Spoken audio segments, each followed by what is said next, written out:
Welcome to breaking news city. Anjana Om Kashyap एक बार फिर अपने ही झूठ में फंस गई। ईरान ने सच सामने लाकर गोदी मीडिया की साख के चीथड़े उड़ा दिए। दोस्तों, सोशल मीडिया पर इस बात की बहस छिड़ी है कि अंजना ओम कश्यप और आज तक वाली ईरान के दूतावास पर कितने करोड़ का मानहानि का मुकदमा करेंगी, क्योंकि अंजना ओम कश्यप के चेहरे पर ईरान की एम्बेसी ने जो लिखा है पत्रकारिता का अपमान करने के बराबर है। इस देश के टीचर्स के खिलाफ झंडा बुलंद करने वाली, झूठ परोसने वाली अंजना ओम कश्यप के खिलाफ अब उनके झूठ पर एक तगड़ा डंडा चला, और ऐसा डंडा चला है कि मामला अंतर्राष्ट्रीय हो गया। जब ईरान के दूतावास ने, ईरान एम्बेसी ने अंजना ओम कश्यप के चेहरे पर फोर्स न्यूज वाला ये ठप्पा जो मार दिया, ये जो लिख दिया लाल अक्षरों में फोर्स न्यूज, ये भारतीय मीडिया को शर्मसार करने वाला है। इसे कहते हैं इंटरनेशनल बेइज्जती। गोया बदनाम हुए तो क्या नाम ना होगा। मैडम की तस्वीर तो पहचान गए ही होंगे, लेकिन इनके मुंह पर फॉल्स यानी फेक न्यूज की भारत की नाक कटवाने पर तुले हुए हैं। भारत के भीतर तक झूठी खबरों को प्लान करवाने और चलाने तक तो समझ आता है, कम से कम ये फजीयत तो मत करवा। कार्यक्रम में अंजना ओम कश्यप ने सफेद झूठ बोला और उस झूठ को ईरान ने पकड़ दिया है, और ईरान ने सीधे तौर पर अब भयंकर बेइज्जती कर दी है। लेकिन अंजना ओम कश्यप और आज तक के मुंह पर फेक न्यूज की कालिख पोती है ईरान की सरकार ने, तो वर्मपुरी, कलीपुरी, अंजना ओम कश्यप सब अपने अपने बिलों में दुबक गए। किसी की हिम्मत नहीं हो रही है। पैदा होता है कि यहाँ हमारे देश में एक खास तरह के समुदाय को ये लोग निशाना बनाते हैं, और मुसलमानों को निशाना सिर्फ भारतीयों को बनाने से इनका काम नहीं चलता, फिर अभी आ जाते हैं ईरान तक को निशाना बना रहे हैं। किस बात की सजा दी जा रही है? क्यों इस बेगैरती पे ये लोग टिके हुए हैं? सिर्फ इसलिए कि ईरान एक मुस्लिम देश है। और आज तक जो ना करे वो थोड़ा है। मैं ये बात क्यों कह रहा हूं? क्योंकि अब अंजना ओम कश्यप ने इस देश के टीचर्स के खिलाफ झंडा बुलंद करने वाली, झूठ परोसने वाली अंजना ओम कश्यप के खिलाफ अब उनके झूठ पर एक तगड़ा डंडा चला, और ऐसा डंडा चला है कि मामला अंतर्राष्ट्रीय हो गया है। अंजना ओम कश्यप ने नए कांड के तहत अब पंगा सीधा ईरान से ले लिया है। अपने ब्लैक एंड व्हाइट कार्यक्रम में अंजना ओम कश्यप ने सफेद झूठ बोला और उस झूठ को ईरान ने पकड़ दिया है, और ईरान ने सीधे तौर पर अब भयंकर बेइज्जती कर दी है। वैसे भी भारतीय मीडिया की बेइज्जती करने में कोई ना तो कोई व्यक्ति पीछे और ना ही कोई राष्ट्र पीछे, क्योंकि वैसे भी भारतीय पत्रकारों ने, गोदी पत्रकारों ने इस देश में जर्नलिज्म सवाल करने के अपने अधिकार को पता नहीं कौन से बस्ते में बंद करके किस तहखाने में पैक कर दिया है। लगाता है हमेशा उसका झूठ। देखिए आप कैसे एक्सपोज हो रहा है झूठ। अभी आपको दिखाया गया था इससे पहले खबर कि जो एक बड़ा टीवी नेटवर्क है इसने दिखाया था कि कैसे रोटी के खाने के लाले पड़ रहे हैं ईरान के पास, यानी कि वो ये कह रहे हैं कि कर्ज लेकर, लोन लेकर ब्रेड, दूध और अंडे और साथ ही चिकन, इस तरह की चीजें खरीद रहा है ईरान। इस पर ईरान ने बाकायदा अपना एतराज जाहिर किया था और कहा था ये बिल्कुल फेक न्यूज है। तमाम तरह के दबाव, तमाम तरह के क्राइसिस के बावजूद ईरान पूरे तरीके से अपने पैरों पर खड़ा हुआ है। ईरान पूरे तरीके से अपने, जो मैं कहना चाहती हूँ कि स्थिर है, स्टेबल है। इसको बहुत ही नाराज होकर फेक न्यूज कहकर इन्होंने रद्द कर दिया था ईरान ने। और अब आप सोचिए, आपको लगेगा कि शायद इस नेटवर्क की तरफ से, इन मोहतरमा की तरफ से कोई जवाब आएगा। आपको लग रहा होगा कि माफी आएगी, आपको लग रहा होगा कि क्लैरिफिकेशन आएगा। क्लैरिफिकेशन कैसे आया? एक तरफ बेशर्मी से एजेंडा चलाते हुए पहले इस खबर को चलाया गया, उसके बाद उसके 2 गुना बेगैरती अपनाते हुए दूसरा क्लैरिफिकेशन आया, वो जो बता रहा है कि ईरान इंटरनेशनल की खबर से हमने ये खबर ली है। और उन पत्रकार को भी सामने ले आए जो सीधे तौर पर प्रोपेगेंडाधारी से भारत में नहीं पूरी दुनिया में है।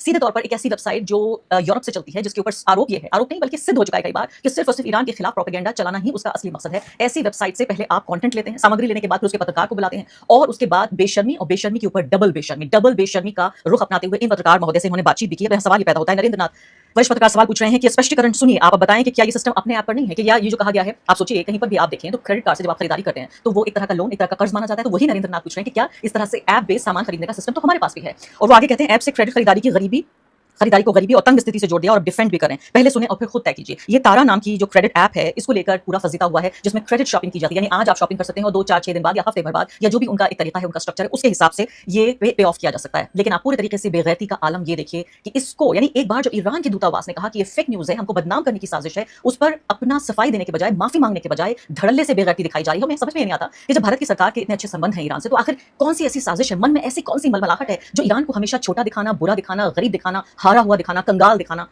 क्यों? क्या कौन सी मजबूरी है ये? क्यों ऐसा करने की कोशिश हो रही है? एक ऐसा देश जो कि दुनिया की सबसे बड़ी ताकत को चैलेंज कर रहा है, सुपर पावर को चैलेंज कर रहा है, ऐसी कौन सी मजबूरी है इस न्यूज नेटवर्क की, इन एंकर महोदया की कौन सी मजबूरी है कि इस तरह से ईरान को नीचा और बुरा दिखाने की लगातार कोशिश क्यों की जा रही है? एक ऐसा देश जिसने पूरी दुनिया को हैरान कर दिया है कि वो हथियारों से और अपने डिटर्मिनेशन से, अपनी पुख्ता एक तरह से दिल और दिमाग से एक साइकोलॉजिकल वॉर भी लड़ रहा है, हथियारों की जंग भी लड़ रहा है। ऐसे देश को कंगाल बताना कि वहां पर लोगों के पास रोटी खरीदने के लिए, ब्रेड खरीदने के लिए, चिकन खरीदने के लिए, दूध अंडा खरीदने के लिए पैसे नहीं है, क्या मिलता है इन लोगों को ऐसा प्रोपेगेंडा करने से? यहाँ सवाल यही पैदा होता है कि यहाँ हमारे देश में एक खास तरह के समुदाय को ये लोग निशाना बनाते हैं, और मुसलमानों को निशाना सिर्फ भारतीयों को बनाने से इनका काम नहीं चलता, फिर अभी आ जाते हैं ईरान तक को निशाना बना रहे हैं। किस बात की सजा दी जा रही है? क्यों इस बेगैरती पे ये लोग टिके हुए हैं? सिर्फ इसलिए कि ईरान एक मुस्लिम देश है। यह सुंदर, मनभावन और चितपावन सी तस्वीर देख लीजिए, और हाँ, हंसना नहीं है। इसे कहते हैं इंटरनेशनल बेइज्जती। गोया बदनाम हुए तो क्या नाम ना होगा। मैडम की तस्वीर तो पहचान गए ही होंगे, लेकिन इनके मुंह पर फॉल्स यानी फेक न्यूज की मुहर किसने छापी है? कौन है वो गुस्ताख? पहले तो लगा कि फोटो ही फेक होगी, लेकिन पता किया तो देखा कि ये तो आज तक ने ही ट्वीट किया था। ईएमआई पर रोटी खा रहे ईरान के लोग। जिस महान शो में यह ब्यौरा दिया गया, उस महान शो का नाम है ब्लैक एंड व्हाइट, जिसकी स्थापना करने के लिए आज तक वालों ने, या कहिए उसके मालिकों ने, विशेष तौर पर सुधीर तिहाड़ी चौधरी को नौकरी पर रखा था। लेकिन आप भी सोच रहे होंगे कि अंजना ओम कश्यप के मुंह पर फेक न्यूज छापने की गुस्ताखी की किसने? हमने छापा होता, खान सर ने छापा होता, बबीता मैडम ने छापा होता, या न्यूज क्लिक वालों ने छापा होता, तो आज तक के मालिक नोटिस का फर्रा लेकर हमारे पते पर आदमी दौड़ा चुके होते कि वीडियो हटाओ और नहीं तो 2 करोड़ भरो। लेकिन अंजना ओम कश्यप और आज तक के मुंह पर फेक न्यूज की कालिख पोती है ईरान की सरकार ने, तो वरुणपुरी, कलीपुरी, अंजना ओम कश्यप सब अपने अपने बिलों में दुबक गए। किसी की हिम्मत नहीं हो रही है कि नोटिस भेजे या शो बनाए कि जानना ना कौड़ी और हमको बता देते हैं झूठा।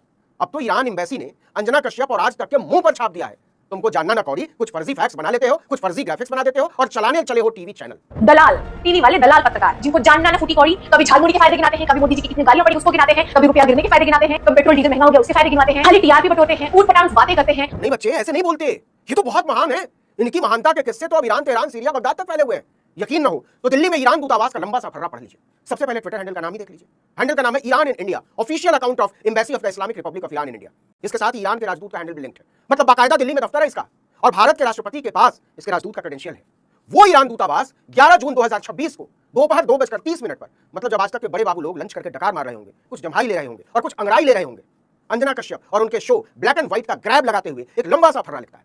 फर्रा अंग्रेजी में है क्योंकि सनातन का मुरब्बा बेचने वाले आज तक के मालिकान की हिंदी कुछ ज्यादा ही कमजोर है, लेकिन मैं इसका हिंदी में अनुवाद कर दे रहा हूं अंजना के मुख, इसलिए इसे ईरान की वास्तविकताओं को सही ढंग से दिखाने के लिए एक भरोसेमंद स्रोत नहीं माना जा सकता। नीचे आज तक को बाकायदा ईरान सरकार ने टैग भी किया, तो ये भी नहीं कह सकते कि आज तक वालों तक पहुंची नहीं होगी। अब ईरान एम्बेसी कोई खान सर या बबीता मैडम या विवेक सर तो है नहीं कि नोटिस भेज दोगे, करोड़ 2 करोड़ मांग लोगे, हमारी बेइज्जती की कीमत भरनी पड़ेगी। अब ईरान एम्बेसी ना फोटो हटा रहा है ना ट्वीट डिलीट कर रहा है। अब सुनिए कि अंजना कश्यप ने कहा क्या था, हालांकि उतना महत्वपूर्ण नहीं है जितना ये कि एक देश की सरकार के दूतावास ने उनके चेहरे पर फेक न्यूज किया और इसका कोई वाजिब जवाब ना आज तक के पास है और ना अंजना कश्यप के पास। अंजना ने ब्लैक एंड व्हाइट शो में कहा था, ईरान इंटरनेशनल की रिपोर्ट बताती है कि ईरान में लोगों को रोटी खाने के लिए भी लोन लेना पड़ रहा है, वहां लोग ईएमआई यानी इंस्टॉलमेंट पर अपना गुजारा कर रहे हैं। रिपोर्ट कहती है कि युद्ध से पहले ईरान के लोग बाकी देशों की तरह fridge, washing machine, TV, furniture, mobile phone जैसी चीजें लोन और ईएमआई पर खरीदते थे, लेकिन अब ईरान का ये हाल हो गया है कि वहां जो रोजमर्रा की चीजें, राशन, आटा, साबुन, शैम्पू, घरेलू सामान, वो ईएमआई पर खरीद रहे हैं। ईरान ने कहा इससे बकवास बात कुछ हो ही नहीं सकती, आप हमारे देश के विरोधियों का प्रोपेगेंडा फैलाने की मशीन बन गए। वैसे एक बात और है, अंजना कश्यप और आज तक वाले ईरान के लोगों को लेकर बहुत परेशान है, लेकिन हिंदुस्तान की खाक होती इज्जत की उन्हें जरा भी अगर वीडियो पसंद आई हो तो लाइक करें और मज़ीद ऐसी वीडियोस के लिए हमारे चैनल को सब्सक्राइब करें।